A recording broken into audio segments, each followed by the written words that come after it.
ചെറിയൊരു കഥ പറയട്ടെ. നിങ്ങളുടെ അതേ പ്രായമുള്ള, നിങ്ങളുടെ അതേ സ്വഭാവമുള്ള, നിങ്ങളുടെ അതേ ക്ലാസ് പഠിക്കുന്ന ഒരു കുട്ടിയുടെ ചെറിയൊരു കഥ.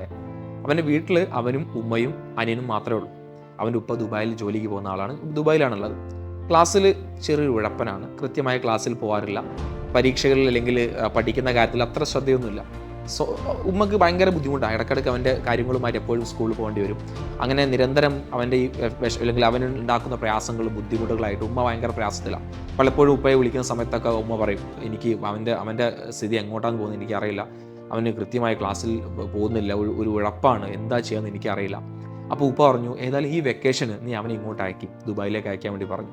അങ്ങനെ ആ ഉമ്മ അവനെ പേരൊന്നും ഞാൻ പറയുന്നില്ല, അവനെ ദുബായിലേക്ക് അയക്കാം. അങ്ങനെ വെക്കേഷൻ അവൻ ദുബായിലെത്തി. അവന് ഭയങ്കര സന്തോഷമായി. ദുബായിലെത്തി ഉപ്പയോട് പറഞ്ഞു, എനിക്ക് ദുബായ് ഞാൻ ഒരുപാട് കാണാൻ ആഗ്രഹിക്കുകയായിരുന്നു. പക്ഷേ എനിക്ക് എത്തി. എൻ്റെ ഒരുപാട് ഫ്രണ്ട്സൊക്കെ ദുബായിൽ പോയിട്ടുണ്ട്. അവരൊക്കെ ഫോട്ടോ ഒക്കെ എടുത്ത് ഇൻസ്റ്റാഗ്രാമിലൊക്കെ പോസ്റ്റ് ചെയ്യാറുണ്ട്. അതുകൊണ്ട് എനിക്ക് ബുർജ് ഖലീഫ ഒന്ന് കാണാൻ വേണ്ടി പോകണം. എനിക്ക് അവിടുന്ന് കുറച്ച് ഫോട്ടോസൊക്കെ എടുക്കാം, എൻ്റെ ഇൻസ്റ്റാഗ്രാമിലൊക്കെ ഒന്ന് ഇടണമെന്ന് പറയും. അപ്പോൾ ഉപ്പ ഒരു പരിഭവം കാണിക്കുക ഉപ്പ പറഞ്ഞു, നമുക്ക് എന്തായാലും പോവാടാ, നമുക്ക് നാളെ പോവാം, ഇന്ന് എനിക്ക് ജോലിയുണ്ട്, നാളെ ഞാൻ ലീവ് എടുക്കാം, നമുക്ക് ബുർജ് ഖലീഫ കാണാൻ പോകാം, നമുക്കൊന്ന് ചുറ്റി കറങ്ങാമെന്നൊക്കെ പറഞ്ഞു. അപ്പോൾ അവൻ ആകെ നല്ല സന്തോഷമായി. അവൻ അവസാനം എന്ത് ചെയ്തു, ഓക്കെ, അവന് വളരെ ഹാപ്പി ആയിട്ട് അവർ ഫോട്ടോ എടുക്കുക, അല്ലെങ്കിൽ ബുർജ് ഖലീഫ കാണാൻ വേണ്ടി പോവാം. ബുർജ് ഖലീഫ കാണാൻ വേണ്ടി പോയി. ബുർജ് ഖലീഫയുടെ മുന്നിൽ ഒരുപാട് ഫോട്ടോ ഒക്കെ എടുത്തു. അവന് ഭയങ്കര ഹാപ്പി. അപ്പോൾ അവൻ്റെ ആ സന്തോഷമൊക്കെ ഉപ്പ അങ്ങനെ കാണുന്നുണ്ട്. ഉപ്പ അവനോട് ചോദിച്ചു, നീ ഹാപ്പി ആണോ എന്ന് ചോദിച്ചു. അപ്പോൾ അവൻ പറഞ്ഞു, അതെ ഞാൻ ഭയങ്കര ഹാപ്പിയാണ്, കാരണം എൻ്റെ വലിയൊരു ആഗ്രഹമായിരുന്നു ബുർജ് ഖലീഫയുടെ മുന്നിൽ ഒരു ഫോട്ടോ എടുക്കണം, ഇൻസ്റ്റാഗ്രാമിൽ പോസ്റ്റ് ചെയ്യും, ഒരുപാട് ആളുകൾ കാണുമല്ലോ, ഒരുപാട് ലൈക്ക് കിട്ടും, ഒരുപാട് കമൻറ്റ്സ് കിട്ടും. അവൻ ആ സോഷ്യൽ മീഡിയയിൽ അങ്ങനെ അല്ലെങ്കിൽ സോഷ്യൽ മീഡിയയുടെ ലോകത്ത് ജീവിക്കുന്ന ഒരു കുട്ടിയുടെ ഉപ്പ അവനോട് ചോദിച്ചു, എടാ മോനെ, നിൻ്റെ ഈ ഒരു ആഗ്രഹം ഞാൻ നിനക്ക് സാധിച്ചു തന്നല്ലേ? നിൻ്റെ ഒരു ബുർജ് ഖലീഫയുടെ മുന്നിൽ ഫോട്ടോ എടുക്കാൻ ദുബായിൽ വരാനൊക്കെ ഒരു ആഗ്രഹം ഞാൻ നിനക്ക് സാധിച്ചു തന്നല്ലേ? നിൻ്റെ മക്കൾക്ക് നീ വലുതായി, നീ വിവാഹം കഴിച്ച് എനിക്കൊരു കുട്ടിയായി കഴിഞ്ഞാൽ ആ കുട്ടി നിന്നോട് ഒരു ആഗ്രഹം പറയാം, ഉപ്പ എനിക്ക് ബുർജ് ഖലീഫയുടെ മുന്നിൽ പോകണമെന്ന് പറഞ്ഞാൽ ആ സമയത്ത് അവനെ അവിടെ എത്തിച്ച് ആ ആഗ്രഹം നിറവേറ്റാൻ നിനക്ക് സാധിക്കും. ഒരു നിമിഷം പെട്ടെന്ന് അവൻ്റെ ആ ചിരി അങ്ങ് മാഞ്ഞ് അവനൊന്ന് ആലോചിച്ചു. അവന് ഒന്നും മിണ്ടിയില്ല. വീണ്ടും ഉപ്പ അവനോടൊരു കാര്യം കൂടി പറഞ്ഞു, നീ ഇപ്പോൾ ബുർജ് ഖലീഫയുടെ മുന്നിൽ നിന്ന് ഫോട്ടോ എടുത്തല്ലേ? ബുർജ് ഖലീഫയുടെ സുന്ദരമായ ആ ഒരു രൂപത്തിന് മുന്നിൽ ഫോട്ടോ എടുത്തു. എന്നാൽ ആ ലോകത്തിലെ ഏറ്റവും വലിയ ആ ഒരു കെട്ടിടമായി ബുർജ് ഖലീഫയെ നിലനിർത്തുന്ന കാര്യം എന്താ നിനക്കറിയോ? അതാരും കാണാത്ത, ഒരാളും പറയാത്ത, ഒരാളും ഫോട്ടോ എടുത്ത് ഇൻസ്റ്റാഗ്രാമിൽ പോസ്റ്റ് ചെയ്യാത്ത ബുർജ് ഖലീഫയുടെ അടിത്തറയാണ്. ഒരുപാട് താഴോട്ടുണ്ട്. ആ അടിത്തറയുടെ ഒരു ബലത്തിലാണ്, ശക്തിയിലാണ് ഒരു കുലുക്കവും സംഭവിക്കാത്ത ലോകത്തിലെ ഏറ്റവും വലിയ കെട്ടിടം എന്ന രീതിയിൽ, ഖ്യാതിയിൽ അതങ്ങനെ തലയുയർത്തി നിൽക്കുന്നത്. മോനെ, അടിത്തറ ബേസ് വളരെ പ്രധാനപ്പെട്ടതാണ് മോനെ. ആ അടിത്തറ നമ്മൾ കൃത്യമായ രീതിയിൽ കെട്ടുന്ന സമയത്ത് കൃത്യമായ രീതിയിൽ കെട്ടിയിട്ടില്ലെങ്കിൽ അതിന് മുകളിൽ നമുക്ക് അധികം ഒന്നും കെട്ടിപ്പടുത്താൻ സാധിക്കില്ല. ആ കെട്ടിപ്പടുത്തുന്നതിന് അതിന് ഉറപ്പുണ്ടാവില്ല, അത് പലപ്പോഴും ഇടിഞ്ഞു വീഴും.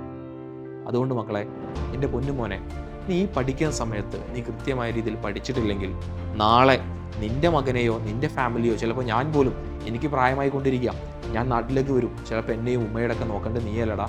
നീ നിൻ്റെ അടിത്തറ കൃത്യമായ രീതിയിൽ സെറ്റ് ചെയ്തിട്ടില്ലെങ്കിൽ, നിൻ്റെ അടിത്തറക്ക് ബലമില്ലെങ്കിൽ ഞങ്ങൾ എങ്ങനെയാണ് നിന്നെ വിശ്വസിച്ച് നിൻ്റെ മുകളിൽ, അല്ലെങ്കിൽ നിന്നെ വിശ്വസിച്ച് ഞങ്ങൾ എങ്ങനെയാണ് ജീവിക്കാം? അവന് ശരിക്കും ഒരു ഐ ഓപ്പണിങ് മൊമെൻ്റ് ആയിരുന്നത്.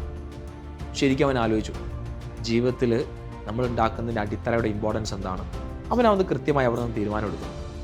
എൻ്റെ ജീവിതത്തിൻ്റെ അടിത്തറ, അത് ഞാൻ ഈ പഠിക്കുന്ന സമയത്ത് ഞാൻ നേടുന്ന വിദ്യാഭ്യാസം, ഞാൻ അവിടെ ഒരു കോംപ്രമൈസ് ഞാൻ ചെയ്യില്ല. ഞാൻ ഇനി നന്നായി പഠിക്കും, ഇനി ഞാൻ ഒരു ഉഴപ്പും കാണിക്കില്ല. എനിക്കിപ്പോൾ മനസ്സിലായി ഞാൻ എന്തുകൊണ്ടാണ് ഞാൻ ഈ ഒരു സമയത്ത് ഞാൻ പഠിക്കുന്നതിൻ്റെ പ്രാധാന്യം എന്താണ്, എനിക്കത് കൃത്യമായി മനസ്സിലായിട്ടുണ്ട്. ഞാൻ ഈ പറഞ്ഞ ഉപ്പയുടെയും മകൻ്റെയും കഥ ഇവരുടെ കഥ മാത്രമല്ല, ചിലപ്പോൾ എൻ്റെ വീഡിയോ കാണുന്ന ബഹുഭൂരിപക്ഷം ആളുടെ അവസ്ഥ ചിലപ്പോൾ ഇതായിരിക്കും. പല രീതിയിൽ പല കാരണങ്ങൾ ഉഴപ്പി നടക്കുന്ന ആളുകളായിരിക്കും. മക്കളെ, ഇനി നിങ്ങൾ സമയം നിങ്ങൾ എന്ത് ചെയ്യരുത്, നിങ്ങൾ കളയരുതടാ. കാരണം ഇനിയും നിങ്ങൾ സമയം കളയാനാണ് നിങ്ങൾ പ്ലാനെങ്കിൽ നിങ്ങൾ ആലോചിക്കുക, എത്രയോ കോമ്പറ്റീഷൻ നിറഞ്ഞ ലോകത്തിലേക്ക് നിങ്ങളും ഞാനൊക്കെ ഉള്ളത്. ഇപ്പോൾ അവിടെയൊക്കെ നമുക്ക് നിലനിൽക്കണമെങ്കിൽ, ഒന്ന് പിടിച്ചു നിൽക്കണമെങ്കിൽ ഈ ബേസ് വേണ്ട, ഈ ഒരു അടിത്തറ നമുക്ക് വേണം. ഈ അടിത്തറ ഇല്ലാതെ നിങ്ങൾ എത്ര അതിൻ്റെ മേലെ ബിൽഡിംഗ് കെട്ടിക്കഴിഞ്ഞാലും അതിന് അധികകാലം നിലനിൽപ്പില്ല. അത് തകർന്ന് വീഴും. തകർന്ന് വീണാൽ ഒരുപാട് ആളുകളുടെ പ്രതീക്ഷയാണ് തകർന്ന് വീഴുന്നത്. സോ എൻ്റെ പൊന്നുമക്കൾ, നന്നായി പഠിക്കുക. ഈ കുറഞ്ഞ സമയം കൊണ്ട് എങ്ങനെ നല്ല മാർക്ക് സ്കോർ ചെയ്യാം, ഒരു സംശയം വേണം. എഡ്യൂക്കോൻ്റെ ബൂസ്റ്റർ ബാച്ചിൽ ജോയിൻ ചെയ്തോ. കഴിഞ്ഞ വർഷം ഏറ്റവും കൂടുതൽ വിദ്യാർത്ഥികൾക്ക് ഫുൾ മാർക്കും ഫുൾ A+ഉം വാങ്ങിച്ചു കൊടുക്കാൻ നമ്മുടെ ഈ ബൂസ്റ്റർ ബാച്ചിൽ സാധിച്ചിട്ടുണ്ട്. അതുകൊണ്ട് ഈ വരാനിരിക്കുന്ന ചെറിയ സമയത്ത് എങ്ങനെ മാക്സിമം യൂട്ടിലൈസ് ചെയ്ത് പഠിക്കാം എന്ന് കൃത്യമായ ഒരു പ്ലാനിങ്ങോട് കൂടിയാണ് നമ്മുടെ ബൂസ്റ്റർ ബാച്ച് നമ്മൾ സ്റ്റാർട്ട് ചെയ്തിട്ടുള്ളത്. സോ നിർബന്ധമായി നമ്മുടെ ബാച്ചിൽ നിങ്ങൾ ജോയിൻ ചെയ്യാം. കാരണം ഇത്രയും ചെറിയ എമൗണ്ട് നിങ്ങൾക്ക് എഡ്യൂക്കോൻ്റെ കോഴ്സ് കിട്ടാൻ പോകുന്നില്ല. ഈ എമൗണ്ട് നിങ്ങൾക്കൊരു പ്രശ്നമായി തോന്നുകയാണെങ്കിൽ നിങ്ങൾ ആദ്യം മുതൽ രജിസ്റ്റർ ചെയ്തിട്ട് ഒരു തവണയായിട്ട് 2 തവണ നിങ്ങൾ പണം അടക്കി ഈ ഒരു പഠിക്കാനുള്ള ഒരു അവസരം നിങ്ങൾ എന്ത് ചെയ്യരുത്, നിങ്ങൾ മിസ് ചെയ്യാൻ പാടില്ല. അടിത്തറ നിങ്ങൾക്ക് വേണ്ടി മാത്രമുള്ളതല്ല. ഒരുപാട് ആളുകൾ, നിങ്ങളുടെ പ്രതീക്ഷയും നിങ്ങൾ ഡിപ്പെൻഡ് ചെയ്ത് ജീവിക്കുന്ന ഒരുപാട് ആളുകളുണ്ട്. അവർക്കെല്ലാം വേണ്ടി പഠിക്കുക നിങ്ങൾ. All the best.